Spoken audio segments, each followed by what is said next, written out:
कारखान्याचे विद्यमान चेअरमन प्रशांत काटे, माजी चेअरमन पृथ्वीराज जाचक,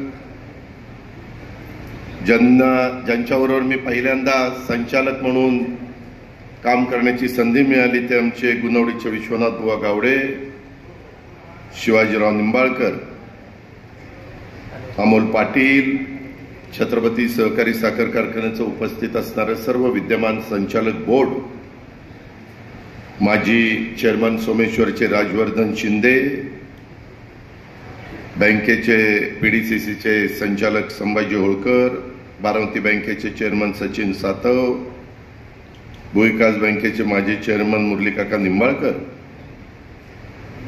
संजयराव निंबाळकर, बाळासाहेब पाटील, विठ्ठलराव निंबाळकर, बाळासाहेब कोळेकर, तुकाराम काळे, तेजसिंह पाटील, हनुमंतराव कोकाटे, सणसरचे सरपंच यशवंतराव पाटील, बाळासाहेब जाचक, विठ्ठलराव जाचक, संजयराव कोकरे, शहाजीराव शिंदे, ॲडव्होकेट हेमंतराव नरुटे, शिवाजी काळे, ॲडव्होकेट शरद जामदार, ॲडव्होकेट संभाजीराव काटे, रामचंद्र निंबाळकर, पार्थ निंबाळकर, अनेक सहकारी ह्या सभेच्या निमित्तानं उपस्थित आहेत. सर्वच राजकीय पक्षांची उपस्थित असणारे सर्व सन्मान्य वडीलधारी नेते, तरुण सहकारी, त्याचबरोबर आपले सभासद, आपले कामगार, आपल्या छत्रपती सहकारी साखर कारखान्याचे हितचिंतक, शासनाचा विविध खात्याचा उपस्थित असणारा अधिकारी वर्ग, जमलेल्या बंधू भगिनींनो आणि माझ्या तरुण मित्रांनो, सुरुवातीला आज श्रीराम नवमीचा पवित्र दिवस आहे आणि श्रीराम नवमीच्या मी आपल्याला सगळ्यांना मनापासून हार्दिक शुभेच्छा देतो.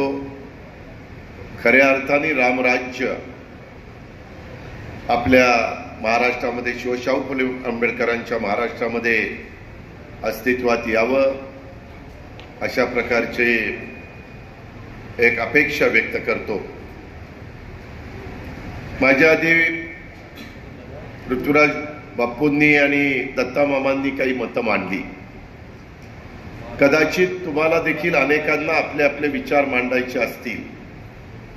एक गोष्ट खरी आहे की छत्रपती सहकारी साखर कारखान्याची 10 वर्षांनी निवडणूक लागलेली आहे.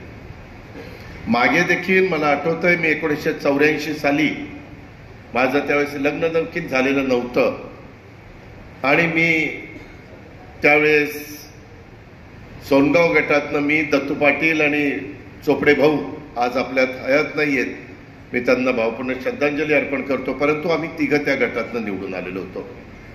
मी तसा नौखा होतो, मला काही जास्त कारखान्याचा अनुभव नव्हता, पण आपल्या बापदाद्यांनी, आपल्या वडीलधाऱ्यांनी फार कष्ट करून, फार हिमतीनं, अतिशय त्या काळातली परिस्थिती अनेकांची गरिबीची असताना काही सोनं नाणं मोडून शेअर घेण्याचा प्रयत्न त्या काळामध्ये झाला आणि जसं पद्मश्री विठ्ठलराव विखे पाटलांनी पहिला सहकारी साखर कारखाना प्रवरानगरला उभा केला आणि त्याच्यातून नंतर राज्यामध्ये बहुतेक ठिकाणी साखर कारखानदारी सुरू व्हायला लागली आणि एक आर्थिक संपन्नता त्या निमित्तानं लोकांच्या मध्ये आली. सुरुवातीचे काही सभासद आता बरेचसे आहेत नाही, कारण तो काळ 60 वर्षापूर्वीचा होता. काही हयात असतील, पण त्यांना मी त्यांच्या निश्चितपणे एक त्यांना विनंती करतो की त्यांनी त्या काळामध्ये आणि आज आपल्यात हयात नसणाऱ्या सर्वच मान्यवरांनी दूरची दृष्टी दाखवली म्हणून आपण इथपर्यंत पोहोचलेलो आहे. नेहमीच्या निवडणुका माझ्यासारख्या तर कार्यकर्ता, माझा छत्रपती सहकारी साखर कारखान्याचा माझा संबंध 41 वर्ष झाली. मी येताना गाडीतनं विचार करत होतो की 41 वर्षापूर्वी ह्या भागातल्या लोकांनी मला संधी दिली. त्यावेळेस 16 गावचं कार्यक्षेत्र, आता 53 गाव झाले, पण 16 गावचं कार्यक्षेत्र मेजॉरिटी माझा इंदापूर तालुका, काही माझा बारामती तालुका आणि त्याच्यातनं निरा डावा कालव्याच्या पाण्याच्या जोरावर इथल्या माझ्या शेतकऱ्यांनी पहिला ते गुळ काढायचे, परंतु गुळाच्या नंतर ते साखरेकडे वळाले आणि तो ऊस इकडे यायला लागला. त्यातनं छत्रपती शिक्षण संस्था नावारूपाला आली, वेगवेगळ्या हायस्कूल्स आपण काढली, आपल्या वडीलधाऱ्यांनी काढली. आणि आज जर मागं वळून बघितलं तर त्यावेळेसच्या स्वर्गीय साहेबराव अण्णा असतील, स्वर्गीय माणिकराव दादा असतील, राजाभाऊ मुंडे असतील, अनेकांची नावं त्या ठिकाणी घेता येतील की त्यांनी काळामध्ये सुरुवातीच्या बोर्डामध्ये निंबाळकर असतील, खूप जण त्या बोर्डामध्ये होते, गावडे होते, पाटील होते आपल्या लासुर्ण्याचे. अशा प्रत्येकाच्या भागाभागातनं एक कणखर नेते आमचे आजोबा गोविंदराव पवार होते. हे सगळेजण त्या बोर्डात होते. मी आपल्या संचालक होतो त्यावेळेस बघायचो. चेअरमनच्या पाठीमागं जो फोटो लावलेला आहे त्याच्यात तो जुना फोटो तिथं पाहायला मिळतो. आणि आज जर मागे वळून बघितलं तर मनाला वेदना होता, मन त्या ठिकाणी खिन्न होतं. आज महाराष्ट्रामध्ये तुमच्या सगळ्यांच्यामुळे माझ्यासारख्या कार्यकर्त्याला राज्यस्तरावर कामाची संधी मिळालेली आहे. आता छत्रपती सहकारी साखर कारखान्याची निवडणूक म्हणल्यानंतर मला आठवत आहे कधी 3 पॅनल व्हायची, कधी 2 पॅनल व्हायची आणि निवडणुका नेहमी चुरशीच्या व्हायच्या. मित्रांनो, सभासदांनो, तो काळ वेगळा होता, आताचा काळ वेगळा आहे.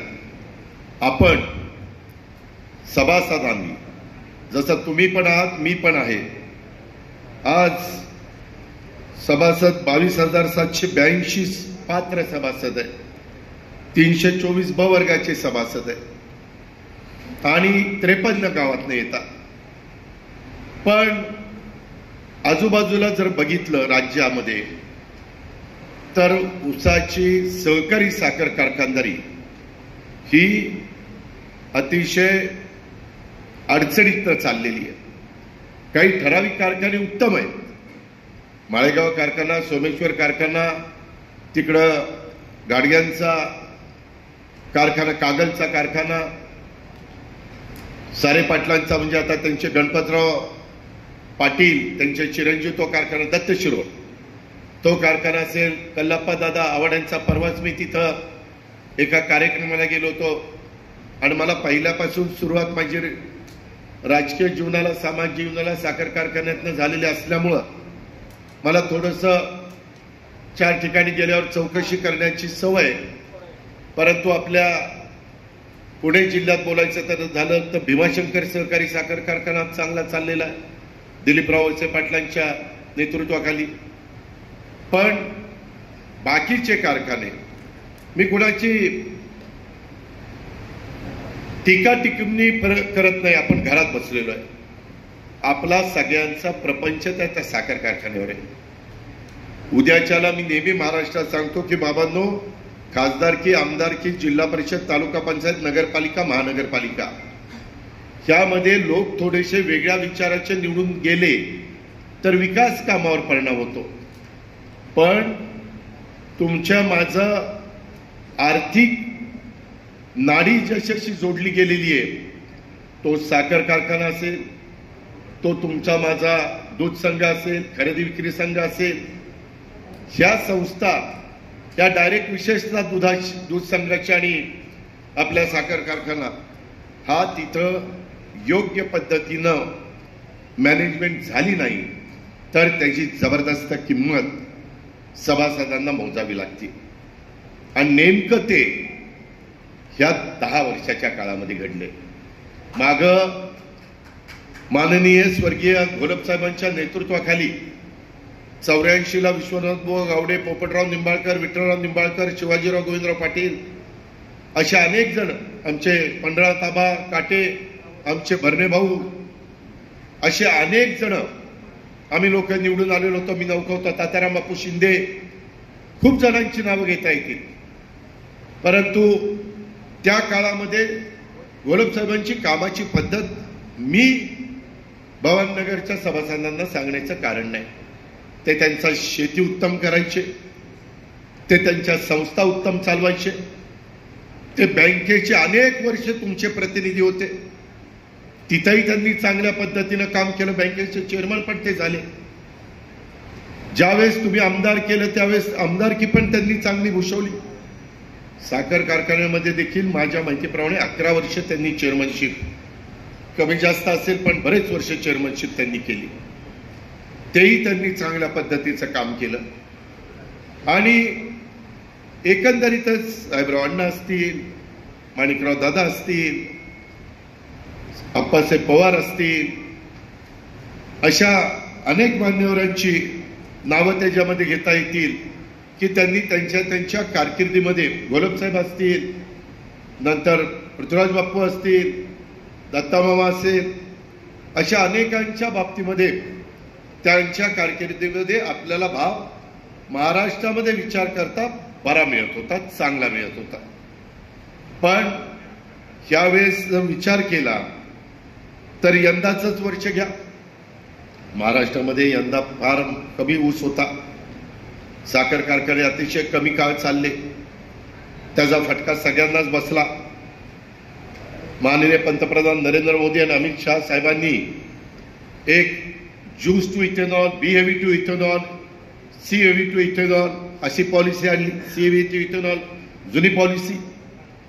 आणि परकीय चलन वाचवण्याच्या करता आज तुम्ही बघा, ज्यांना जरा जगाची माहिती घेण्याची सवय, ट्रम्प अमेरिकेचे राष्ट्राध्यक्ष, त्यांनी काय परिस्थिती केली, किती टॅक्स लावले, जगामध्ये शेअर मार्केट कसं ढासळलेलं आहे, त्या खोलात जात नाही पण ते घडलंय.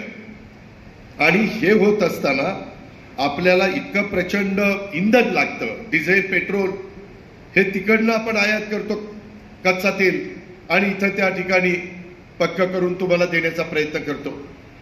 त्याकरता ते इथेनॉल प्लांट काढले. आपल्या इथं मला आठवतोय तो काळ घोलपसाहेबांचा की डिस्लरी करायची का नाही, एवढा जागरूक सभासद आपला, आणि त्याच्यावर मतदान झालं. परंतु अजूनपर्यंत आपण डिस्लरी केली नाही. बाकीचे पुढे गेले. माझ्याकडे एक्साईज आहे. एक्साईज म्हणजे उत्पादन शुल्क. माझ्या हातामध्ये आज राज्याचे मुख्यमंत्री देवेंद्रजींनी, एकनाथराव आम्ही सगळ्यांनी मिळून, माझ्याकडे एक्साईजचं डिपार्टमेंट असल्यावर डिस्लरी कुणाची मंजूर करायची, कॅपॅसिटी कुणाची वाढवायची, काय परवानगी कुणाला द्यायची, हे माझ्याकडे येतं. सुदैवाने सहकार खातं मी मागच्या वेळेस माझ्या राष्ट्रवादीकडे घेतलं होतं, ह्याही वेळेस आमचे अहमदपूरचे आमदार बाबासाहेब पाटलांच्याकडे. आपला साखर कारखान्याचा संबंध 3-4 डिपार्टमेंटशी येतो. एक तर राज्य सरकार. आज राज्य सरकार 5 वर्षाच्या करता स्थिर आलेलं आहे. 238 आमदार आमचे महायुतीचे आहेत, आणि त्याच्यामुळं तिथं कुठेही धक्का लागायचं काही कारण नाही. केंद्रात मोदी साहेबांचं सरकार मजबूत आहे, त्याच्यामध्ये सहकार खातं काढलेलं आहे. अमित शाह साहेबांच्या मुळं आपलं काही हजार कोटीचं इन्कम टॅक्स जी टांगती तलवार होती, मी म्हणणाऱ्यांना काढता आली नाही. अमित शाह साहेबांनी ती कायमची डोक्यावरची तलवार आपली दूर केली. मित्रांनो, आपल्याला पण इन्कम टॅक्स बसत होता. अशा पद्धतीनं आपल्याला इन्कम टॅक्स बसला असता, तो स्थगित व्हायचा, काढून टाकला नव्हता. नरेंद्र मोदी साहेबांच्या नेतृत्वाखाली अमितभाईंनी काढून टाकला. फायनान्सला सांगितलं, त्याच्यातनं 10,000 कोटीपेक्षा जास्त फायदा माझ्या शेतकऱ्यांचा भारतातल्या आणि महाराष्ट्रातल्या झाला. त्याच्यातले बहुसंख्य शेतकरी माझ्या महाराष्ट्रातले आहेत, आपल्या महाराष्ट्रातले आहेत. आणि इथं पुढं FRPच्या पेक्षा जास्त दर देत असला तर त्यालाही इन्कम टॅक्स लागणार नाही. फक्त तुम्ही साखर आयुक्ताला तुमची बॅलन्स शीट दाखवायची आणि त्यांना विचारायचं की लोन काढून यांनी भाव काढला नाही ना. कारण काही साखर कारखाने इलेक्शन जवळ आलं की लोन काढतात, पतसंस्था काढतात, कामगारांची सोसायटी असेल ती काढतात, आणखीन कुठं कुठं काय ओळखीचं असेल ते काढतात. व्याजाचा विचार करत नाही. कुणाचं 12% 14% व्याज असतं, पण तसं करून भाव देतात. त्याच्यातनं पण तुमच्या माझ्या महाराष्ट्रातले अनेक कारखाने अडचणीत आले, अनेक कारखाने डबघाईला आले. मित्रांनो, आता 200च्या वर कारखाने आहेत. 100 कारखाने खासगी आहेत आणि 100 कारखाने सहकारी राहिलेत.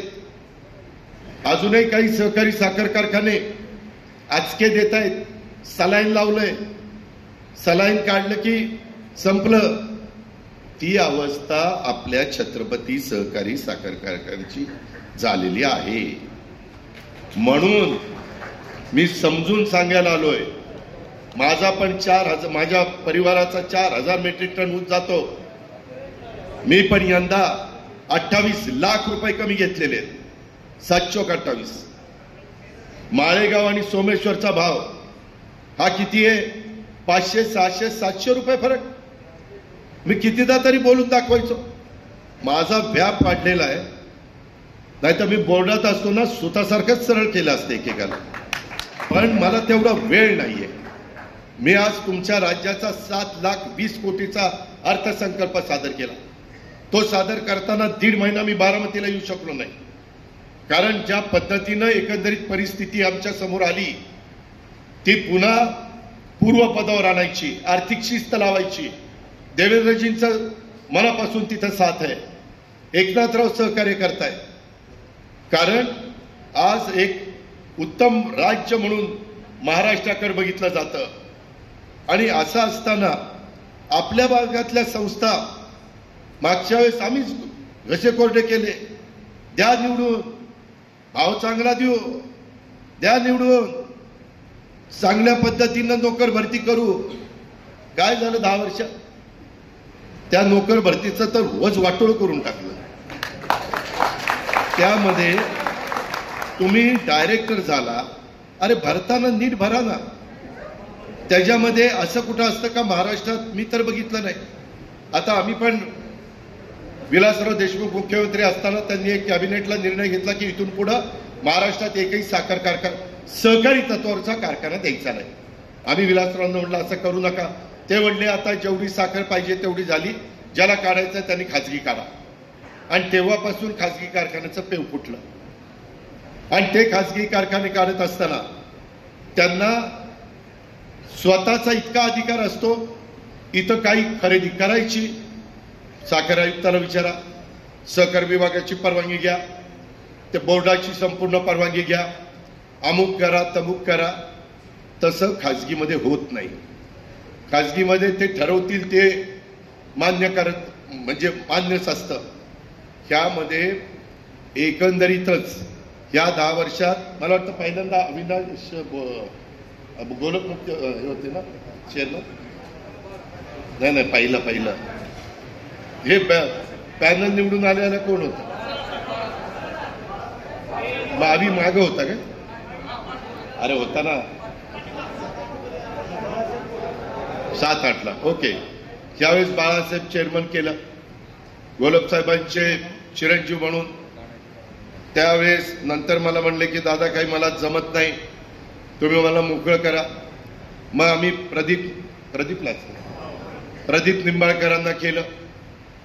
काय झालं कुणास ठाऊक, एक आपला चांगला सहकारी स्वतःलाच जीवन संपून आपल्यातनं निघून त्या ठिकाणी गेला. नंतर प्रशांत काटेंदा त्या ठिकाणी केलं. असे वेगवेगळे चेअरमन केले. पण ज्या पद्धतीनं आजही कारखान्याला आपल्याला 173 कोटी रुपयाचा लॉस आहे. आज भांडवली कर्ज, मुदत कर्ज, मध्य मुदतीचं कर्ज एसडीएफचं 27 कोटी आहे, मध्य मुदतीचं कर्ज वीज निर्मितीचं 11 कोटी आहे, आत्मनिर्भर कर्ज 4.25 कोटी आहे, बुलढाणा अर्बन बँक 4 कोटी आहे, आणि राज्य सहकारी बँकेच्या हमीवर अमित शाह साहेबांनी 128 कोटी रुपये आपल्याला कर्ज दिलं. ते का दिलं? ज्यावेळेस आमच्या लक्षात बोर्डानी चेअरमननी आणून दिलं की दादा जर युनियन बँकेचे पैसे भरले नाही तर आपलं खातं सीज केलं जाईल. खातंच बंद करणार होते आपलं. माग कधी बेसन डोस का कशाला घेतलं होतं कर्ज कुणाला माहिती, फेडलंच नाही. आणि ते वाढत वाढत वाढत इतक्या कुठं गेलं की सांगताच येत नाही. शेवटी पीडीसीसी बँक पण होती, बुलढाणा त्या अर्बन बँकेकडनं 14.5% व्याजाने कर्ज काढलं, नाहीतर कारखाना त्याच वेळेस बंद झाला असता. त्याच्यात वन टाइम सेटलमेंट केली. 128 कोटी मधले वन टाइम सेटलमेंट करताना 61,63,00,000 मध्ये सेटलमेंट झालं. बाकीचे मला वाटतं 60 कोटी रुपये माफ करण्यात आले. त्या बँकेचे पैसे देऊन टाकले, त्याला सांगितलं बघ हे घे, नाहीतर तुला दमडी मिळत नाही. मग त्यांनी कमी केलं ते व्याज सगळं. आणि त्या पद्धतीने हीच बँक इथं आपल्या बॉर्डरला येते. बुलढाणा बँकेच्या चेअरमनला सांगितलं ते पण तुम्ही तुमचं संपून टाका. असं केलं. त्याच्यामुळं 128 कोटी रुपये 173 कोटी रुपये आपल्यावर कर्ज आहे, ते 128 घेतल्यामुळं.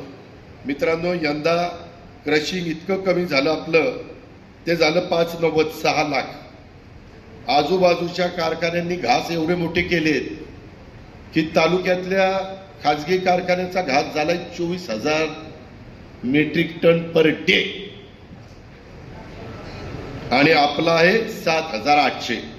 एकाचा आहे 3,800, जुन्याचा, नव्याचा आहे 4,000. पलीकड पण तो कारखाना कल्लप्पा दादा आव्हाडांनी चालवायला घेतलाय श्रीराम. पलीकडं नीरा भीमा आणि तुमचा शंकरराव पाटील सहकार मर्ची, तोही कारखाना कधी तुम्हाला ऐकायला मिळालं की तो अमक्याला चालवायला दिलाय तर आश्चर्य वाटून घेऊ नका. अशी तिथली पण अवस्था झाली. दौंड मधल्या भीमा पाटस कारखान्याची काय अवस्था झाली तुम्ही बघितलं. तेही निराणी का मिराणी असं कोणतरी आहे, त्याला चालवायला दिलाय आणि तो देशात सगळ्यात जास्त गळीत करतो. त्याचं 1 लाख टनाच्या पुढं रोजचं गळीत आहे. कारखाने बरेच आहेत त्याचे, 1 लाख टनाच्या पुढं. आणि तो कर्नाटकचा एक साखर धंद्यातला किंवा ऊस धंद्यातला एक मोठी आसामी म्हणून त्यांना ओळखलं जातं. त्यांना आपल्या राहुलनी ते चालवायला दिलंय. आम्ही पण त्याच्यात मदत त्यांना केली. दुसरे कुठलेही कारखाने, संत तुकाराम पण फार काही चाललाय ती पण निवडणूक मी एका पट्ट्याने फॉर्म भरला, त्याच्यामुळं बिनविरोध व्हायची राहिली. 21 जागा आणि 22 फॉर्म म्हणून निवडणूक होती. आणि ज्याला काढायला सांगायचं ती बेंगलोरलाच त्याला पळून द्याला.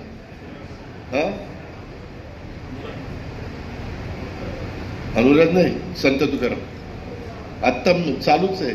माझून मतदान नाही झालं. नाही, अनुराज पण बोरकर साहेब वारले, एमडी होते जुन्नरला, विघ्नर सहकारी साखर कारखान्याला. कष्टाने कारखाना उभा केला, पण पुढच्या पिढीला तो चालवता येईना. तोही आता जवळपास बंद अवस्थेत आहे. कदाचित ते विक्रीला काढतील. मला वाटतं पीडीसीसी बँकेचं त्यांच्यावर लोन आहे, पीडीसीसी बँकेचं लोन आहे. आणि ही सगळी अवस्था, गोडगंगा ती बंद पडलाय, ती चालवण्याच्या करता आमचे प्रयत्न चाललेले आहेत. राजगड सहकारी साखर कारखाना अजून ती 1,800वरच राहिला, ते पण काही फार चांगला चाललेला नाहीये. ही आपल्या जिल्ह्यातल्या साखर कारखान्यांची अवस्था आहे. आणि असं असताना मी इलेक्शन लागल्यानंतर या काही कोटबाजी हे ते करून इतकं इलेक्शन पुढे गेलं की या पट्ट्यांना 5च्या ऐवजी 10 वर्ष मिळाली. कुठलं नशीब घेऊन जन्माला आली होती कोणाला माहिती. आता 10 वर्ष झाल्यावर माझं स्पष्ट मत आहे, तुम्हाला 10 वर्ष मिळाली, आता बास. आता 22,782 सभासद आहेत. 10 वर्षामध्ये राजेंद्र समाधान मानला मिळालं होतं. नाव लागलं, गावडेचं नाव लागलं. नारायणा कुठे नाव लागलं, बाळासाहेबा नाव लागलं, बास झालं. आता माझं स्पष्ट मत आहे, आता तुमचा अधिकार आहे, पण माझं मत आहे यावेळेस चांगले त्या ठिकाणी चेहरे आपण घेऊ. तुमचेही चांगलेच आहेत, पण त्या बाबतीमध्ये ज्याचा राजकारणाशी संबंध नाही, धंदा म्हणून ते त्या ठिकाणी बघतील. त्या संदर्भामध्ये नोकर भरती करताना कुठेही पाहुणे रावळे, नाहीतर ही माझ्या जवळच आहे त्याला लावा, त्याला काही काही तर त्याला इथं येऊन सही करून निवांत फिरत असतात, त्याला कोणी बोलत पण नाही. आणि काही काही तर मला असं कळलं की त्यांचं वाहतुकीला ट्रॅक्टर आहे आणि त्या ड्रायव्हरने सांगितलं ना, अहो डायरेक्टर आपला काय नंबर येईना लवकर, ती बाबा पांघरून घेऊनच येतोय मोटरसायकलवर आणि तिच्या आईला त्या आपल्या इथलं वॉचमॅनला म्हणतोय, डायरेक्टर ट्रॅक्टर सोड. अरे काय आम्ही डायरेक्टर नाही, आम्ही काही झक मारली काय बाकीच्या सभासदांनी, आणि त्याचा ट्रॅक्टर लगेच खाली होतोय. ही कुठली पद्धत? अहो ही पद्धत कधी छत्रपती सहकारी साखर कारखान्यावर नव्हती. आर्थिक शिस्त होती. आम्हाला घोलप साहेब म्हणायचे, विचारा बुवा साहेबांना, चहा देखील द्यायचे म्हणले, ठीक आहे चहा घ्या, जेवण तर कधी आम्हाला मिळालंच नाही कारखान्यावर, पण नका का मिळेना, घरी आम्हाला मिळत होतं. पण त्या पूर्वजांनी अहो चटणी भाकरी आणून तिथं झाडाखाली खाल्ली आणि कारखाना उभा केलाय. आपल्या इथं काय झालं? मी इतक्यादा प्रशांतला सांगायचो, प्रशांत अरे बरोबर नाही, सांग सगळ्यांना. दादा माझा ऐकतच नाही. कधी कधी मनात यायचं एखाद्याचा राजीनामा घ्यावा ना आपण चेअरमन व्हावं. काय ऐकत नाही, कसं ऐकत नाही? ते टॉवर उभे करताना काय काय वस्तादांनी माझ्या रानात टॉवर येत होता, मी सर्व्हिसला आहे हो का, मी टॉवर उभा करून देतो, पण मी रिटायर झाल्यावर माझं पोरग तिथं लागलं पाहिजे, असला करार केलाय. ही दुनियेत असला करार दिसणार नाही. म्हणजे मी रिटायर झाल्यावर पुढं पोरग पुन्हा 25, 30, 40 वर्ष आहे, बाकीच्यांनी काय चुना लावून ठोटो बोंबलावं का काय? मला हे अजिब, मी हे का मी स्पष्ट बोलणार आहे, माझा माणूस चुकला तरी मी चुकीचा म्हणून म्हणतो. पण ही कुठली पद्धत? हे असं नसतं संस्था चालणार राहून हे सगळं संपून जाईल. पुढच्या पिढीला सांगावं लागेल, हो का इथं काहीतरी असं छत्रपती शिवाजी सहकारी साखर कारखाना, पूर्वी नाव ते होतं.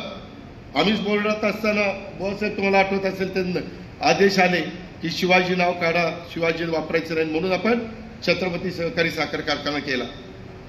या सगळ्या गोष्टी सांगावं लागेल की असं काहीतरी कारखाना होता. आम्ही ते छत्रपती बाजार उघडला, मी चेअरमन होतो, तिथपर्यंत बारा चालला. मी राज्यमंत्री झालो, राजीनामा दिला, त्याची वाट लागली, ते बंदच पडला. नंतर काही लोक जे प्रमुख नेमले तेच तिथं जाऊन कुठं वेलदोडा घे खिशात घ्या, बदामाचं पाकिट घे खिशात घ्या. आता काय कपा, आता त्या सेल्समन कुणाला म्हणावं, चेअरमन थांबा, खिशात चाललंय. म्हणजे गोड आता कुंपण खायला लागले. तुम्हीच बघा, हे जे ते बंद पडलं. काय आपली शाळा आहे, छत्रपती शिक्षण संस्था, काही नियमानी नाहीये, त्याच्यामध्ये बिंदू निभावली पाळली नाहीये. कोण आहे जवळचा हे चिटकवला आणि पुन्हा नंतर कितीतरी वर्ष झाली की त्याला करा परमनंट. आज काय पलीकडच्या शाळेची अवस्था आहे. अहो ह्या शाळेमध्ये नीट करायचं म्हटलं तर 25 कोटी रुपये घालावे लागतील, तेव्हा ती शाळा नीट होईल. आणि 25 कोटी रुपये घालायचे तर तुमचे 300 रुपये टनाला कापावे लागतील. म्हणजे आधी 2800 भाव आणि 300 कापल्यावर तर 2500च. ही अवस्था आहे. त्याचाही बद्दल आपल्याला निर्णय घ्यावा लागेल शांत डोक्याने, कारण ती जुनी इमारत खराब झालेली आहे, ती चांगली बांधावी लागेल. आपलं इंग्लिश मीडियम आहे का नाही? तिथं कुणी येतच नाही, आणि त्या इंग्लिश मीडियम मध्ये शिकणाऱ्याला इंग्लिशच येत नाही.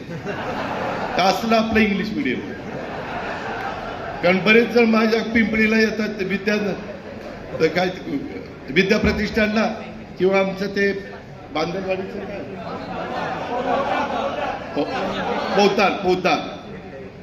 पोद्दार आमच्या तानाजीराव गावड्यांचीच पूर्वीची जागा ती, ते तिथं एवढ्या संस्था चांगल्या चालवता येतात. आज मी सकाळी 6ला मी शारदा प्रांगणात होतो. मी तिथं CBSEचं नगरपालिकेची वास्तू बांधतोय आता. त्यामध्ये आपल्याला भान ठेवून जे पुढची 5 वर्ष काढावी लागतील आणि ज्यांच्यावर आपण जबाबदारी देतील ते 5 वर्षात ते पूर्ण करू शकतील असा माझा दावा नाही. इतकं ते घाण झालंय. हे व्याज मुद्दल फेडत फेडत भाव द्यायचा आहे. खूप शिस्त लावावी लागणार आहे. खूप म्हणजे काही काही जर काढावे लागतील किंवा भुशावर पाठवावे लागतील. इतकी अवस्था वाईट आहे. बाकीच्यांनी सगळ्यांनी गोडाऊन बांधली, आपली तीच गोडाऊन त्या काळातली. तिथं आता नीट वाढायलाही जागा नाही. आजूबाजूला वेगवेगळ्या पद्धतीचे अतिक्रमण होतात, कुठं काय होतात. अहो बाकीकडे माझ्या बारामतीतून बघा, माझ्या सगळ्या संस्थांचे पेट्रोल पंप, एवढे सुंदर पेट्रोल पंप आहेत. तर त्याच्या आयला ही दळबदरी कसलं पेट्रोल पंप. 4 झाडं नाही, पेवर नाही, काय नाही काय नाही. आम्ही पेट्रोल भरायला डिझेल भरायला आलो तर वर काय नाही. त्या पंपाला तेवढं पत्र्याचं लावलंय. उन्हात आम्ही तसंच पंप. अरे असं कुठं जा बरं. दूध संघाचा पंप जाऊन बघा, खंडोबा नगरच्या तिथं कसा केलाय. खरेदी विक्री संघाचा पंप जाऊन बघा, तिकडे दूध संघाचा बघा, मार्केट कमिटीचा बघा.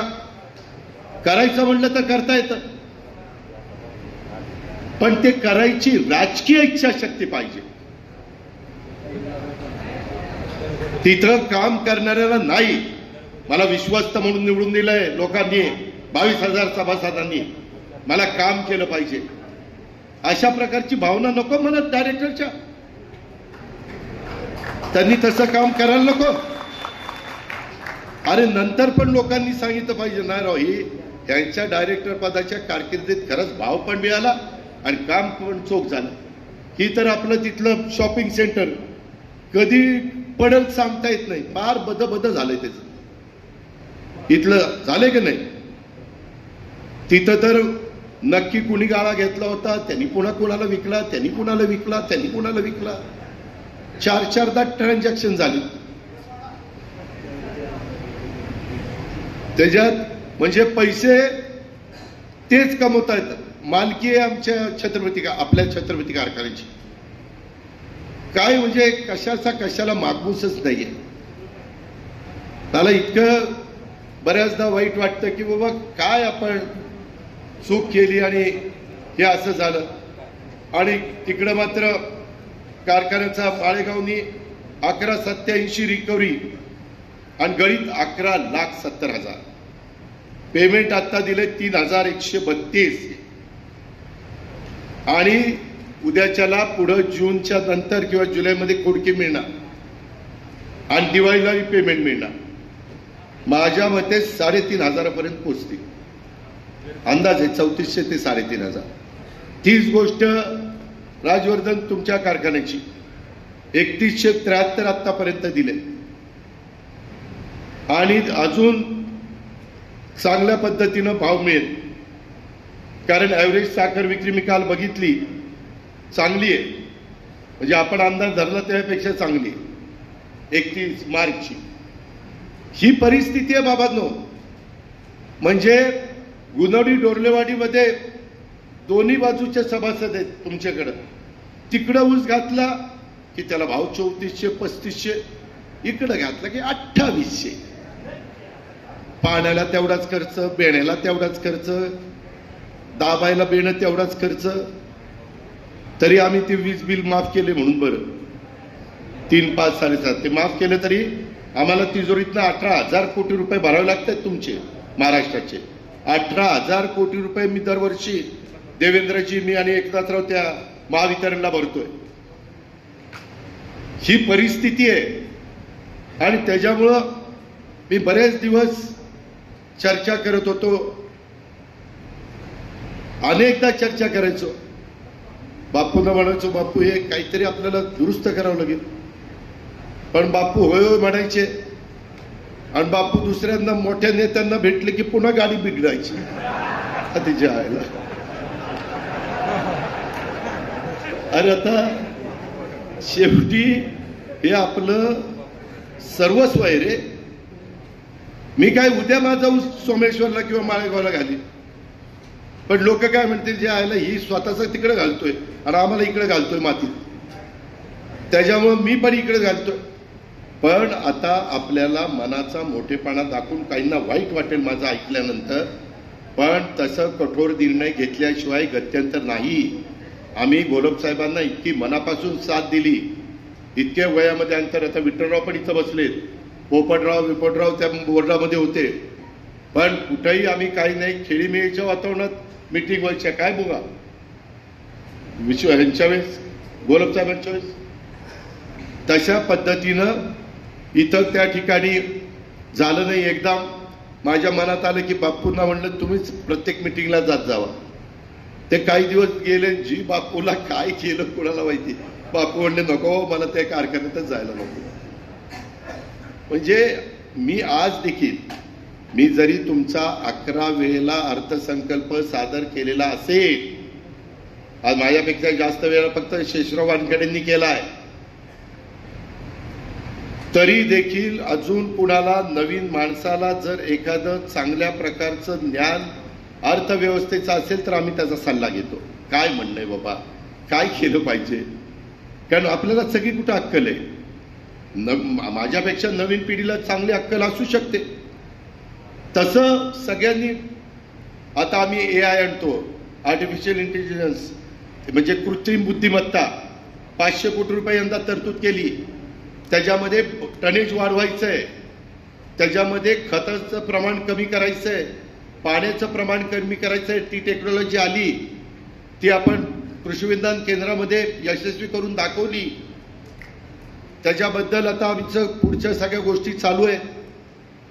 आज मला माझा एक बहादर शेतकरी आला, दीपक जगताप, दीपकच ना, दीपक, त्यांनी मला अंजीर आणून दिले, इतकं बेस्ट क्वालिटीचे अंजीर माझ्या बारामतीमधले, आणि तो 7.5 एकरात 1 कोटीपेक्षा जास्त पैसे कमवतो. बेस्ट क्वालिटीचे आहे. करायचं म्हणलं तर करता येतं, जिद्द पाहिजे आपल्याला. पण मी दत्तामामा अरे ते निराडावा कालवा सोडला तर आता जून मध्येच बंद करणार आहे. अजून आम्ही काय करायचं, कॅनॉल बंद होऊन देतोय का नाही, तरी आमचे खालचे फाटेत आमचे ऊस निवळ तरकटायला येत आहे. आणि कॅनॉलच्या वरच्या लोकांचे कांद्याच्या पातेसारखे हिरवेगार आहेत ऊस. आत्ताच आतमध्ये एंट्री करताना 10-35 फाटा सोडा, म्हणजे ही अवस्था आहे. तरी पण आम्ही काय काय कृत्या लढवतो. परवाच आमची एक मीटिंग पण झाली, त्याच्यामध्ये मुळशीचं पाणी पुण्याला आणायचं आणि आपलं कमी पडलेलं खडकवासल्याचं पाणी हे खडकवासल्याचं जास्तीचं आणायचं, ते माझ्या दौंड तालुक्याला, माझ्या इंदापूर तालुक्याला द्यायचं. आम्ही तिथं बसत नाही, सतत काही ना काही की काय केल्यानंतर माझ्या तिथल्या शेतकऱ्यांना मदत होईल, तिथं आर्थिक सुबत्ता येईल, हा प्रयत्न बाबांनो आम्ही त्या ठिकाणी करतोय. आज मात्र अशा प्रकारची ही सगळी तफावत आहे. आणि आजचा हा शेतकरी मेळावा हा अनेक अर्थाने खरं तर विशेष आहे, कारण या मेळावा त्याच्यामध्ये स्वतः मला कोणी सांगितलं किंवा बापूंनी तो बोलवलेला आहे. मीच त्यांना म्हणलं रात्री, सर्व पक्षी आहे ना, मग सर्व पक्षात अजित पवार पण येतोय, सर्व पक्षी. म्हणलं मला काय सांगायचं तुम्ही सांगतो. त्या संदर्भामध्ये आपल्याला जर नीटपणे एकोप्याने आपण पुढे गेलो तर ह्याच्यातनं बाहेर निघू शकू. मी दत्तामामा, आम्ही राज्य सरकारमध्ये देवेंद्रजी चांगल्या कामाला नाही म्हणत नाही, त्याच्यामुळं सहकार विभागाचे किंवा माझ्या एक्साईजचे, आमच्या ऊर्जा विभागाचे, आमच्या फायनान्सचे आणि आमच्या या सगळ्या डिपार्टमेंटचे संबंध येतात. NCDCचे हे राज्य सरकारशी संबंधित येतात. त्याच्याबद्दल तिथं काही मदत लागेल तर ती आपल्याला करावी लागेल. केंद्रात माझे आणि मोदी साहेबांचे आणि अमित शहा साहेबांचे चांगले संबंध आहेत तुम्हाला माहिती आहे. त्याच्यामुळं तिथेही जाऊन मी काही आपल्याकरता गरजेचं असेल तर त्यांनाही आम्ही विनंती करू, ते नाही म्हणणार नाही. त्या सगळ्या संदर्भात मागं ज्या काही चुका झाल्या त्या सगळ्या आपल्याला दुरुस्त कराव्या लागतील. त्या संदर्भामध्ये नाही हे आमचा जवळचा आहे, याला जरा दुर्लक्ष करा असं चालणार नाही.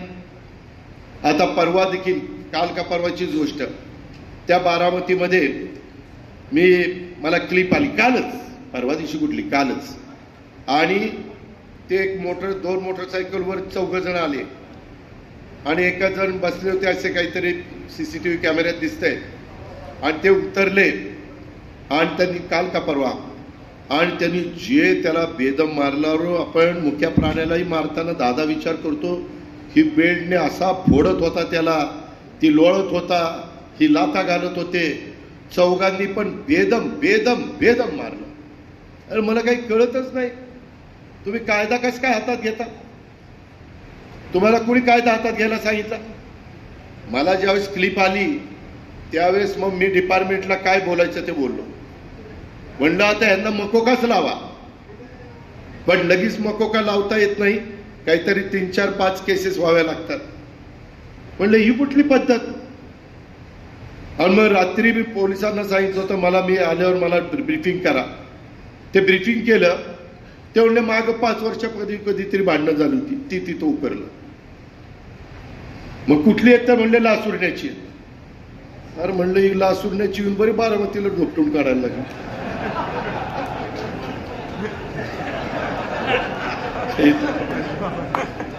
आम्ही आपलं जाऊ दे बसतोय तर काही झालं.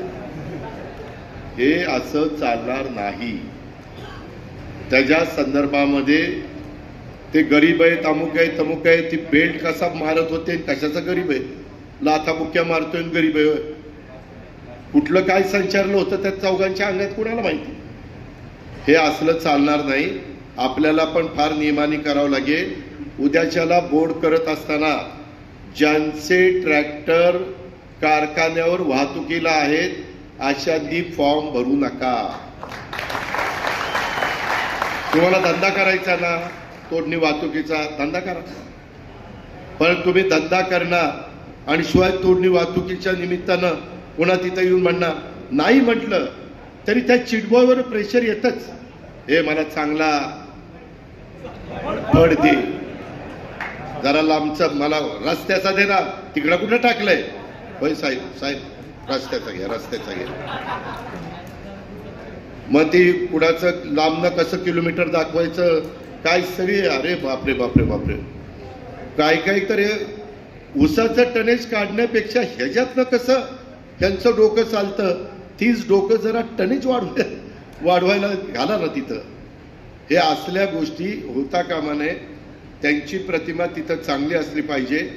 मागं जसं आपलं बोर्ड असायचं पूर्वीच्या काळात तशा पद्धतीनं स्वच्छ कारभार करणारं, स्वच्छ प्रतिमा असणार. नाहीतर उगीच काहीतरी आपलं संध्याकाळ झाली, याला बाबा चंद्रावर कुठल्या अधिकाऱ्याला फोन केला की जी त्याला शिव्याची वाकोली की त्या अधिकाऱ्यांनी परत फोनच उचलला नाही पाहिजे. असं नाही. अरे बाबा अलीकडे तुमचे माझे घरचे गडी देखील ऐकून घेत नाही. जरा बोलायला गेलं हे हिशोब कर म्हणतो, चल किती उचलला हिशोब कर. असं आज आपली पोरं देखील ऐकत नाही. ही अवस्था आहे. त्याच्यामुळं थोडस हे का तुम्हाला मला सगळ्यांना कडक राहावं लागणार आहे का, तर आपल्याला हा कारखाना पुन्हा जसं मागं राजवर्धन तुला आठवत असेल सोमेश्वर कारखाना अडचणीत आपण बाहेर काढला आणि पुन्हा महाराष्ट्रात पहिल्या 5 क्रमांकावर भाव देणारे कारखाने म्हणून जे 5 कारखाने गणले जातात त्याच्यात माळेगाव सोमेश्वरची तुलना होते. रिकव्हरीचा बेस धरला तरी आता बघा माळेगावची रिकव्हरी आपल्यापेक्षा 1% जास्त आहे. तिथं 400-500 रुपये वाढले आणि हे तर पार सोमेश्वर आपल्यापेक्षा 1.5% जास्त आहे, म्हणजे तिथं 700 रुपये वाढले. जर आपल्या ऊसातनं साखरच 108 किलो निघणार असेल आणि तिकडच्या ऊसातनं साखर 120 किलो आणि ह्यांच्या ऊसातनं साखर सोमेश्वरच्या 125 किलो निघणार असेल तर कसं काय होणार आपलं? मग भाव का कमी निघाला? सॉरी, रिकव्हरी का कमी? तर लागण तारखेप्रमाणे ऊसच तोडले जात नाही. मी डायरेक्टर आहे, मी सांगितलं की कुणाचा खोडवा आणि दुसऱ्याचा आरसाले तसाच जळत पडला गोमुलाला. असं नाही ना बाबा चालत. इतकं बारीक बारीक बघावं लागतं.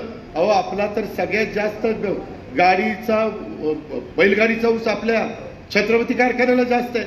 उलट सगळ्यात जास्त रिकव्हरी आपली पाहिजे, कारण तोडल्यानंतर लगेच ऊस काही तासात तिथे येतोय आणि हे दोन्ही कारखाने लांबलं लांबलं ऊस आणतात.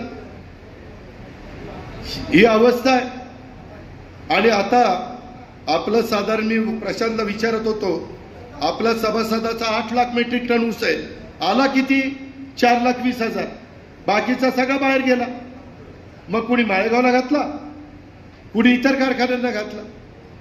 कारण का तर गहू व्हावा, का तर खोडवा व्हावा, काय तर हरभरा व्हावा.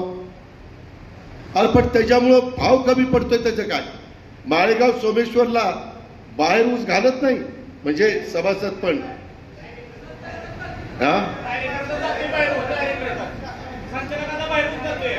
हा तेव्हा आता तर नवीनच काढलंय. म्हणजे इथं डायरेक्टर आणि ऊस घालणं तिकडं 3400-3500.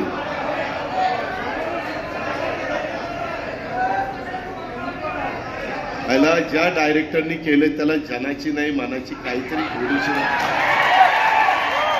तुम्ही विश्वस्त आहेत आमचे आणि तुम्ही जर असं करायला लागला आणि आम्हाला म्हणणार तुम्ही घाला इकडे ऊस आणि मी तिथं येतो आणि डायरेक्टरची घुसवतो आणि माझा ऊस मात्र जिथं चांगला आहे तिथं घालणार आहे. अरे पट्टे,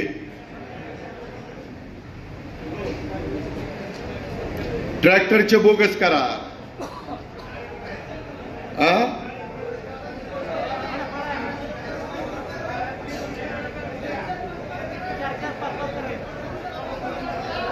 ऐका, आपल्याला मी तुम्हाला सांगतो, पुढं आपल्याला टप्प्याटप्प्याने हार्वेस्टरवर जावं लागेल. आपल्या मांजरा सहकारी साखर कारखाना 100% हार्वेस्टरवर गेला. अनेक कारखाने जायला लागले. उद्याच्याला आपल्यालाही जावं लागेल. आम्ही काय स्कीम करायची ती राज्य सरकार करू. मी तुम्हाला सगळ्यांना, माझ्या घरच्या लोकांना सांगायला आलोय की बाबांनो, केंद्र सरकार, राज्य सरकारची जबाबदारी त्या ठिकाणी माझी आणि दत्तामामाची राहील, आमच्या मुख्यमंत्र्याची राहील, आमच्या बाबासाहेब पाटील सहकार मंत्र्याची राहील. तिथं आम्ही कुठं कमी पडणार नाही. पण इथं आपल्याला आता हौसे नवसे गवसे फॉर्म भरणार. मी उद्याच्याला फॉर्म भरायच्या आधी का सांगतोय की उगीच तिथं फार फॉर्म भरत बसू नका. लिमिटेड फॉर्म भरा, त्याच्यामध्ये योग्य पद्धतीनं काही फॉर्म भरा आणि जे आम्ही अंतिम यादी त्या ठिकाणी करू तेवढ्याबद्दलच आपल्याला ठेवावं लागतील. आपले 1 नंबर गटात 2, 2 नंबर गटात 2, 3 नंबर गटात 2, 4, 5, 6ला 3, 3, 3, ब वर्गात 1, अनुसूचित 1, महिला 2, ओबीसी 1, NT 1, असे 21 आहेत. 7 ते 15, त्याच्यामध्ये 16ला छाननी, 17ला त्याच्यामध्ये यादी लावतील. 2 वाजेपर्यंत उमेदवारी, 2-5 पर्यंत ना,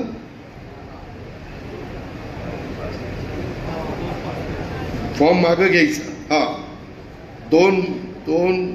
2 मे तिथपर्यंत आहे. त्याच्याबद्दल मी आपल्याला सगळ्यांना सांगेन, आपल्या पॅनलचं एकच चिन्ह असेल. आम्ही सगळे बसू आणि त्याच्यामध्ये कुठलं जास्त करून उद्याच एक फॉर्म भरून कब्बशी घ्या. म्हणजे मी पण तिथं त्यांना सांगतो कब्बशी, आम्हाला कब्बशी जरा ओळखीची असती म्हणजे प्रचाराला सोपी जाते. ओळखीची असते म्हणजे प्रचाराला सोपी जाते. आणि त्या प्रकारे ह्या सगळ्या गोष्टी आपण त्या बाबतीमध्ये करू. आपल्याला पुढं जात असताना राजकारण ह्याच्यात आणायचं नाही. तुम्ही विठ्ठलरावला विचारायचं बसलेत. 84ला आम्ही निवडून आलो. घोलप साहेबांच्या, मला वाटतं भवानी माता पॅनलच्या नेतृत्वाखाली समोरनं नानासाहेब गावडे, चोपडे भाऊ आणि यादव, बापूराव यादव हे तिघं निवडून आले 18-3-21. परंतु आम्ही नंतर फार एकोप्याने राहिलो आणि त्याच्यामध्ये कुठेही अडचण आम्ही येऊन दिली नाही आणि त्या प्रकारे आम्ही पुढे त्या ठिकाणी गेलो. परंतु आता आपल्याला फार प्रयत्नपूर्वक, नाहीतर आपला बाबा पर टन ह्याचा खर्च किती आहे, कामगारांचा, अधिकाऱ्यांचा, तेही बघावं लागेल. मोलॅसिस विकताना कसं मोलॅसिस विकलं जातं, साखर विकताना कशी साखर विकली जाते, त्याच्यामध्ये कुठं गडबड होता कामा नये. कोजनच्या बद्दल पण कसं कोजन जास्तीत जास्त एक्सपोर्ट होईल, या सगळ्या गोष्टी त्या चेअरमन, त्या संचालक बोर्ड, व्हाईस चेअरमनला करावं लागतील. त्याच्यामध्ये कुठंही वाद घालत बसू नका आणि अतिशय व्यवस्थितपणे आपण या सगळ्या गोष्टी करू. मी काय झालं बाबा, काय तिचे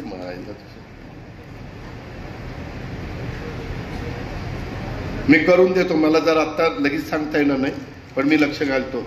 सध्या जे अधिकाऱ्यांना सांगायचे तेच निवडणूक अधिकारी कुठे तर त्या पद्धतीनं आपल्याला करावं लागेल. उद्यापासून वेगवेगळ्या अफवा उठतील. काय दादाचं बापूचं काय जुगाड जमले का काय, काही जुगाड बिगाड जमलेलं नाही.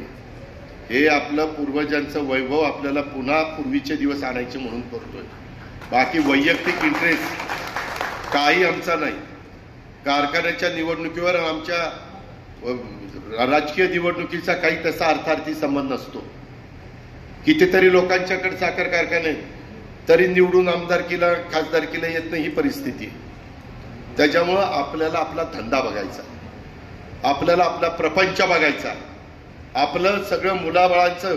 उद्या हे छत्रपती शिक्षण संस्था बापूंच्या मनात वेगळे, ते आपण जनरल बॉडीच्या वेळेस चर्चा करू. तुम्हाला सगळ्यांना विश्वासात घेतल्याशिवाय त्याच्यामध्ये काही करणार नाही, पण तिथंही कठोर निर्णय आपल्याला घ्यावा लागेल. त्याच्याबद्दल काही पावलं अशा अनेक ठिकाणी आपल्याला उचलावी लागतील. आणि उद्या आपण सगळे एकत्र आल्यानंतर आपलं पॅनल येणार, ही काळ्या दगडावरची पांढरी रेघ आहे, त्याच्याबद्दल कुणाला ज्योतिषाने सांगायची गरज नाही. पण ही निवडणूक बिनविरोध करण्याच्या करता सगळ्यांनी सहकार्य करा अशी माझी विनंती आहे. ते होणार नाही हे मलाही माहिती आहे. मी एकदा सोमेश्वरची निवडणूक बिनविरोध केली होती 2002ला. तसा आपण प्रयत्न करू. पण आता ज्यांनी अनेक वर्ष वेगवेगळी पदं भोगलेली आहेत तिथं त्यांनी जरा थांबा. आता नवीनला कुणाला तिथं संधी आपण देऊया आणि त्यांनाही काही, आणि ज्यांचे थोडेसे विचार व्यवस्थित आहेत, जे अभ्यास करून बोलतील, तिथं ऐकतील, चेअरमनला तिथं त्रास देणार नाही. त्याच्यामध्ये काही तर कामगारांच्या मध्ये पण एकाने तरी एमडीलाच काहीतरी उगारलं होतं. काय मारलं होतं? पाईप उगारला होता. आता एमडीला पाईप उगारला आणि तर त्या कामगारावर ऍक्शन घ्यायला नको. तरी काही डायरेक्टर जाऊ दे, त्याला माफ करा. अरे तुम्ही त्याला माफ केलं तर दुसरे म्हणतील ह्यानी पाईप उगारला तरी ह्याला काय, ह्याचं वाकडं झालं नाही, दुसरा लाकूड उगार आणि तिसरा कोयताच उगार. असं नसतं. कामाला लावेपर्यंत आम्ही आता अनेक ठिकाणी, मी मामा अनेक वेगवेगळ्या ठिकाणी लोक कामाला लावतो. कामाला लावेपर्यंत आम्ही, कामाला लागल्यावर त्यांनी इमारतीद्वारे कामच केलं पाहिजे. 10 ते 5 ड्युटी असेल तर तिथं ड्युटीच केली पाहिजे. त्याला तिथं सही करणार, ती सकाटक सगळं दुनियेचं राजकारण चर्चा करत बसणार. ट्रम्पनी कशामुळं वाढवले असेल टॅक्स? अरे तिथं काम कर ना. ट्रम्प काय केला? तुला काय सांगितलंय? काम करायला सांगितले ना. हे जे काही आहे किंवा वेगवेगळे लोक वेगवेगळ्या दबावला घाबरतात, असं चालणार नाही. त्याच्यात सगळ्यांना म्हणजे अक्षरशः चेअरमनला तर खुर्ची टाकूनच बसावं लागेल, डायरेक्टर बोर्डाला साथ द्यावी लागेल. ह्या सगळ्या गोष्टी केल्या तर आपल्याला ह्याच्यातनं बाहेर पडावं लागेल. मला खूप जणांच्या बद्दल खूप माहिती, तरी कुणाला अजून माहिती नव्हतं की मी अशी माहिती गोळा करतोय. नाहीतर इतकी माहिती आली असती, एवढं बाळग झालं असतं, सांगून दिवस पुरला नसता. अशा पद्धतीची सगळी परिस्थिती आहे. काहींना बाबा आता आपल्याला मग पुढं नाही का, असं नाही. ही 5 वर्ष जाऊ द्या, पुढं अजून वेगवेगळ्या अनेक प्रकारच्या निवडणुका असतात. 22,700 सभासद आहेत, काही थोडे सभासद नाही. त्याच्यामुळं एकंदरीतच पुढं काम करत असताना खूप अनेक प्रकारच्या अडचणीला तोंड देत देत आपल्याला त्या ठिकाणी काम करायचंय. आणि ते काम करत असताना आपल्याला 21 नावं त्या ठिकाणी निवडायची. आणि ती निवडत असताना आता बिनविरोध निवडणूक होण्याची शक्यता आहे किंवा एकतर्फी, दोनच गोष्टी होतील, एकतर बिनविरोध किंवा एकतर्फी. मग एकतर्फी मग भरा फॉर्म, लागली तर लागली लॉटरी, ती तशी लोक लॉटरी लागायचा प्रयत्न करू. त्यामध्ये फार काही काही गावांनी एकत्र बसून चांगल्या विचारांना पण संधी द्या. तुमच्यात बाबा 2-3 नावं आली तर मग कुठलं घ्यायचं काय घ्यायचं, पण मी पुन्हा पुन्हा सांगतो त्याचा स्वतःचा धंदा पण चांगला पाहिजे. नाही तर मी डायरेक्टर व्हायचं आणि कॉन्ट्रॅक्ट घ्यायचं, तसलं नाही. मी डायरेक्टर व्हायचं आणि त्याच्या संदर्भात माझा स्वतःचा ऊस किती निघाला, एकरी 25 टन. ज्या ह्याला गाजर गवत इकडून तिकडं काय, ह्या कटातनं त्या कटात काय चाललंय सगळं दिसतंय. आणि कारखान्याचा डायरेक्टर काय करायचं असल्या डायरेक्टरला, ज्याचा स्वतःचा धंदा चांगला आहे, त्याला कळतं की पोटाला काय लागणार आहे आणि त्याला कळतं की इथं भाव चांगला मिळाला तर बाकीच्या गोष्टी होणार आहेत. जसा टनेजच निघत नाही ते म्हणेल काय 2500 असू नाही तर 3,500 असू, काय फरक पडतोय.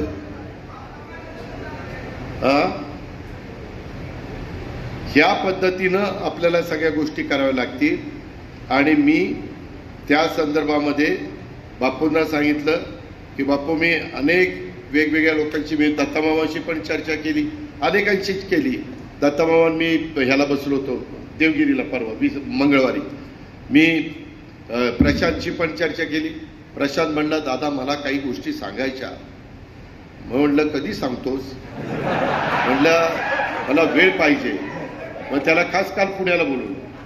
म्हणलं गाडीत काय तुला सांगायचं, तुझी हिस्ट्रीच ऐकतो म्हणलं. ते गाडीत पार त्याला पाटस रोडपर्यंत आणला आणि त्याच्याकडनं त्याचे ठेव का प्रत्येकाच्या काही ना काही अडचणी, काही ना काही समस्या असू शकतात. काही जण प्रयत्न करतात परंतु त्या प्रयत्नांना यश मिळण्याच्या करता कोणतरी खो घालतं, कोणतरी अडचणी निर्माण करतं, अशा अनेक प्रकारच्या गोष्टी आहेत.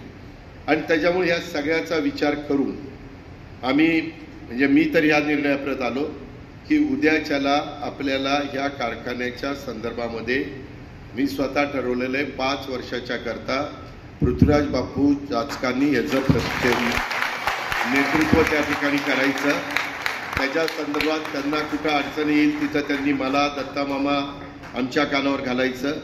त्याच्या संदर्भात वेळ पडली तर देवेंद्र फडणवीस कुणाही आमचे महायुतीच्या कुणाच्याही कानावर त्या ठिकाणी घालायचं. जर उद्याच्याला काम करत असताना आणखीन काही बाबा नवीन गोष्ट करायची, काही करायचं तर बाबा चर्चा अजित पवार आम्हाला ह्या वेळ द्या, मला थोडीशी कारखान्याच्या संदर्भातली चर्चा त्या ठिकाणी करायची. अशा पद्धतीनं आपण जर सगळ्यांनी केलं आणि जसं मी मगाशी सांगता राहिलं 84ला आम्ही पॅनलमध्ये निवडून आल्यानंतर लगेचच भाऊंचंद साहेबांचं इलेक्शन लागलं होतं. काय विठ्ठलराव, शंकरराव भाऊ आणि साहेब, एस काँग्रेस आणि आय काँग्रेस बहुतेक. आणि त्यावेळेस आम्ही साखर विक्रीला बसायचो.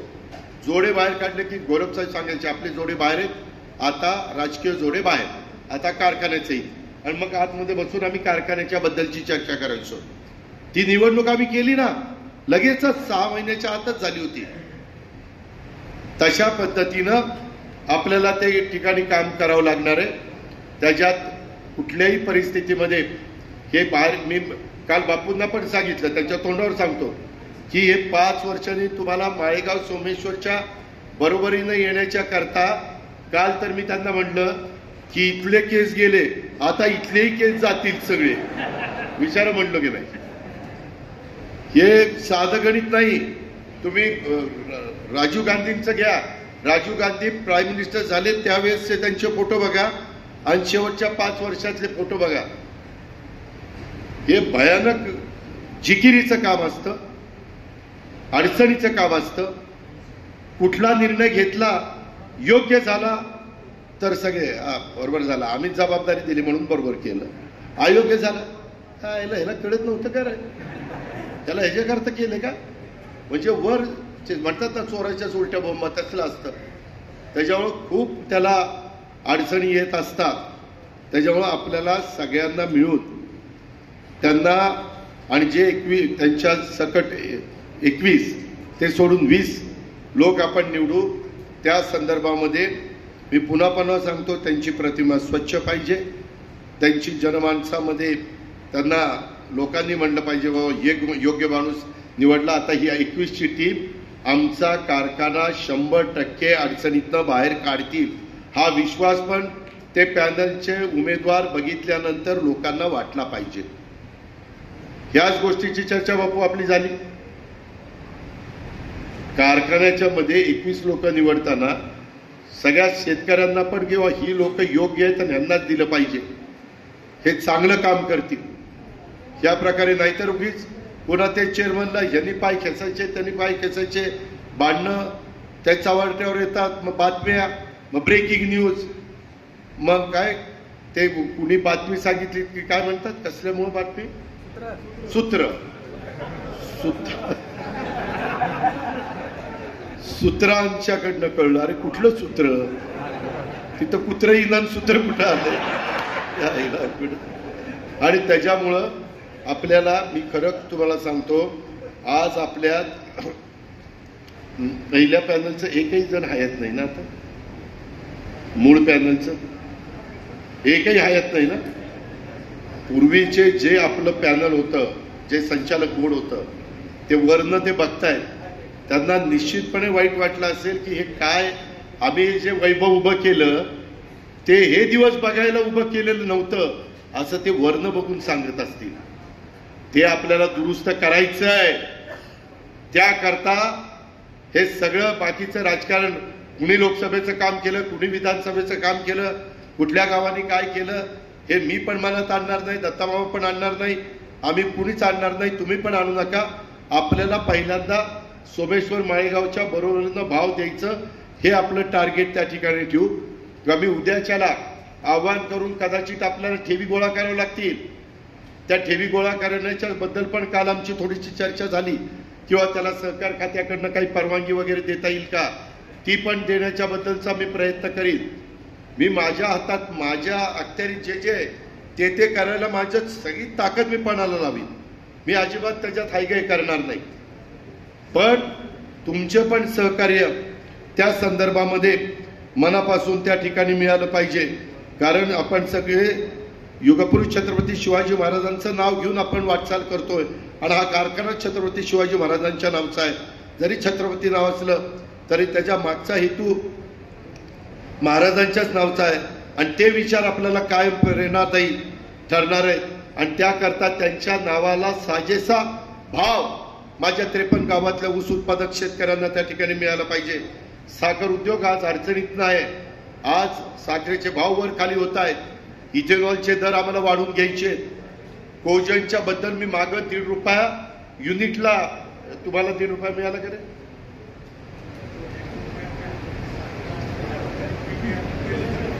पहिलं पीपी असल्यामुळे आपल्याला नाही, पण बाकीच्यांना मी ₹1.5 जास्त दिला, ₹6 जास्त भाव कमी होऊ नये म्हणून. मला ज्या गोष्टी करता येतील त्या आम्ही त्या ठिकाणी करू. पण आपल्याला हा कारखाना जो यंदा लवकर गळीत हंगाम झाला, तो त्या ठिकाणी आपल्याला पुढच्या वेळेस जास्त काळ कारखाना लवकरच, आम्ही आमच्या दोघांचा प्रयत्न आहे, लाकडी लिंबोडी उपसा सिंचन योजना लवकरात लवकर पूर्ण करायची. आमची जनाई सिरसाई ती पण आम्ही बंद पाईपलाईन मधनं पूर्ण करणार, जेणेकरून ह्या वेगवेगळ्या निमित्तानं आपल्या इथलं पाण्याचं उपलब्धता कशी वाढेल, आणि त्याच्यातनं माझ्या इथला 72 शेतकरी चांगल्या प्रकारचं पीक, चांगल्या प्रकारचं बेणं. मी आता परवा ह्याला गेलो होतो कोल्हापूरला, पाडेगावला नाही, कोल्हापूरला आंबोली घाटात. आंबोलीच्या तिथं आपण जमीन घेतली VSIची, तिथं जवळपास 101 व्हरायटीचं संशोधन चाललंय. आता वेगवेगळ्या प्रकारच्या व्हरायटी ह्या आपल्याकडे त्या ठिकाणी आलेल्या आहेत. त्याच्याही बद्दल आमचा सगळ्यांचा प्रयत्न चालू आहे की कुठलं तुम्हाला बेणं चांगलं दिसेल कुठलं त्या ठिकाणी द्यायचं त्याच्या संदर्भामध्ये आम्ही सगळे लक्ष ठेवून आहोत, परंतु त्याला तुम्ही सगळ्यांनी साथ दिली पाहिजे हे मला आपल्याला अतिशय स्पष्टपणे या आजच्या सभेच्या निमित्तानं सांगायचंय आणि त्याची नोंद माझ्या शेतकऱ्यांनी घ्यावी. आपण इतके दिवस 265 त्याच्यामध्ये 1502 15/012 7219 8005 10001 13007 15006 18121 86032 ह्या वेगवेगळ्या व्हरायट्या आहेत. अजून पण वेगवेगळ्या व्हरायटीचं काम चालू आहे. त्याच्याबद्दलचं संशोधनाला जे लागेल ते आम्ही सरकारमध्ये असताना देऊ किंवा संस्थेच्याकडनं देऊ. जरी VSIने केलं तर VSIचे वर्षाच्या वर्षाला VSIचं जे काही हे असतं अनुदान असतं ते पण आम्ही त्या ठिकाणी देतोय. ह्या सगळ्या गोष्टी बघा नीट ठेवले. अजून कुठली कुठली बेणं लावायचं, बेणी कुठली लावायची ते तर त्याला हे काय केलं माझ्या त्याला सारखं काळच लागते की बघा आपल्या कारखान्याचं एक काळं काळं झालंय ते तू नकुळच आहे. मंडपवाल्याने बरं काळं दिलं पण आपल्याला ते स्वच्छ करायचंय. आणि मी खरंच सांगतो आपण जरी बापूंच्यावर जबाबदारी टाकली तर ती त्यांना इतकी सोपी नाही. त्याच्यात मध्ये तुम्हाला लगेच तुम्ही पुढच्या वर्षी अपेक्षा करू नका हा आता भाव वाढला पाहिजे. त्याला काही कळ काढावी लागेल आणि ऊस इथं घालावं लागेल. आम्ही लवकरात लवकर कसं त्याच्यातनं बाहेर पडू ह्याच्याकरता आमचं सर्वस्व पणाला लावू. त्याच्यात कुठं हायगाय होणार नाही. आम्ही पणाला लावत असताना तुम्हाला काही तुमच्या सुपीक डोक्यातनं कल्पना सुचली तुम्ही जरूर मला सांगा, मामाला सांगा, बापूला सांगा, आणखी कुणाला त्याच्यामध्ये बोर्डामध्ये जे येतील ते त्या ठिकाणी सांगा. त्या ठिकाणी सांगा. त्या प्रकारे आपण त्या बाबतीमध्ये करू. आणि म्हणून काल माझं बापूंचं ज्यावेळेस बोलणं झालं त्यावेळेस मग मी विचार करत होतो की कसं काय करायचं काय नाही. तर त्यांनी ऑलरेडी आज मीटिंग बोलवलीच होती सर्व पक्षीय. मग मी म्हटलं सकाळी आपली पण एक हे काढा व्हॉट्सॲप फिरवा की मी पण त्या मीटिंगला जाणार आहे. त्याच्यामुळं आपण पण मोठ्या संख्येने उपस्थित राहिला. तुम्ही सगळे ऐकायला आलं ही काय सांगणार आहे तुम्हाला माहिती. त्याच्यामुळं आता ऐकलेलं आहे. आता मला प्रतिसाद द्या, तुम्ही मला सहकार्य करा. आपण सगळी मिळून आपलं अडचणीमध्ये आलेलं हे वैभव पुन्हा आपले पूर्वीचे दिवस प्राप्त करण्याच्या करता एकमेकाला साथ देऊ. अशा प्रकारची आग्रहाची, नम्रतेची, कळकळीची विनंती मी आपल्या सर्व सहकाऱ्यांना करतो आणि या ठिकाणी थांबतो. जय हिंद, जय महाराष्ट्र. धन्यवाद दादा, धन्यवाद. श्रोत्यांच्या सभासदांच्या मनातला